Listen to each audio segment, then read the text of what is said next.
মোটা ছেলেটা তার প্রথম অলিম্পিকেই বিশ্ব রেকর্ড ভেঙে দিল। কিন্তু সবচেয়ে মজার ব্যাপার ছিল সে কোনো প্রফেশনাল খেলোয়াড়ই না। শুরুতে সে বেশ ভয় পেয়েছিল, ভেবেছিল হয়তো তার শর্টপুট বলটা ভুল করে রেফারির গায়ে লেগে যাবে। সে রেফারিকে বলল, দাদা একটু পিছিয়ে যান না। কিন্তু রেফারি হেসে বলল, এই মোটা ছেলে এত দূর বল ফেলতে পারবে? এই কথা শুনে অ্যারন একটু চটে গেল। সে হালকা ছুড়ল, কিন্তু বল সরাসরি রেফারির দিকেই উড়ে গেল। আর অবাক ব্যাপার, সেই থ্রোটাই বিশ্ব রেকর্ড ভেঙে দিল। তবুও রেফারি বলল, এই স্কোর ধরা হবে না, কারণ তুমি কাউকে আঘাত করেছো। এই শুনে অ্যারনের রাগ সপ্তম আকাশে উঠল। সে রেফারির সাথে তর্ক শুরু করলো, এমনকি রাগে মাটি ছুঁড়েও মারলো। কিন্তু নিয়ম তো নিয়মই থাকে, তাকে আবার ছুটতে হলো। এইবার সে সমস্ত শক্তি দিয়ে ছুড়ল। বল আগের চেয়েও অনেক দূরে গেল, আর সেই সঙ্গে অ্যারন জিতে নিল তার প্রথম গোল্ড মেডেল। কিন্তু এরপর যা হলো পুরো ব্যাপারটাই পাগলামি। খুশিতে অ্যারন তার প্রতিদ্বন্দ্বী কুস্তিগিরের পেছনে দৌড়ালো। রেফারি তাকে থামাতে এলো, কিন্তু অ্যারন চিৎকার করে বলল, আমি কিছু ভুল করিনি। তর্ক আবার শুরু হলো, আর রেফারি তাকে মাটিতে ফেলে দিল। তখন প্রতিদ্বন্দ্বী সুযোগ পেয়ে গেল। ম্যাচ শুরু হতেই সে হঠাৎ জোরে একবার পাত দিল।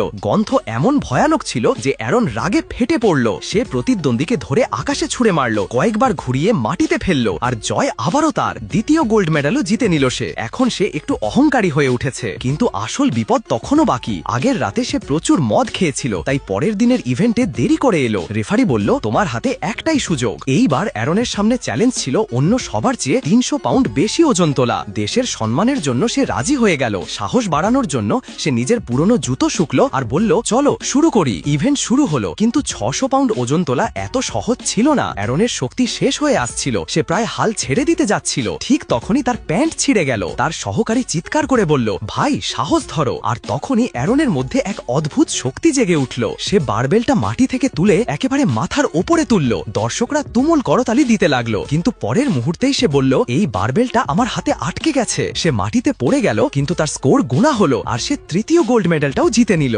এরপর এলো লং জাম্প। অ্যারন দারুণ এক লাফ দিল, আবারও বিশ্ব রেকর্ড ভেঙে ফেললো। কিন্তু ওজন বেশি হওয়ায় সে বালিতে ঢুকে গেল। খুশিতে সে যখন উল্লাস করছে, রেফারি বলল, এইটা ধরা হবে না, তুমি লাফের সময় লাইন পার করেছো। অ্যারন রেগে চিৎকার করে বলল, এটা অন্যায়, রিপ্লে দেখাও। যখন রিপ্লে দেখানো হলো, সবাই হতবাক। শেষ মুহূর্তে অ্যারন নিজের আঙুল পেছনে টেনে নিয়েছিল, অর্থাৎ তার স্কোর একদম বৈধ। আর এইভাবেই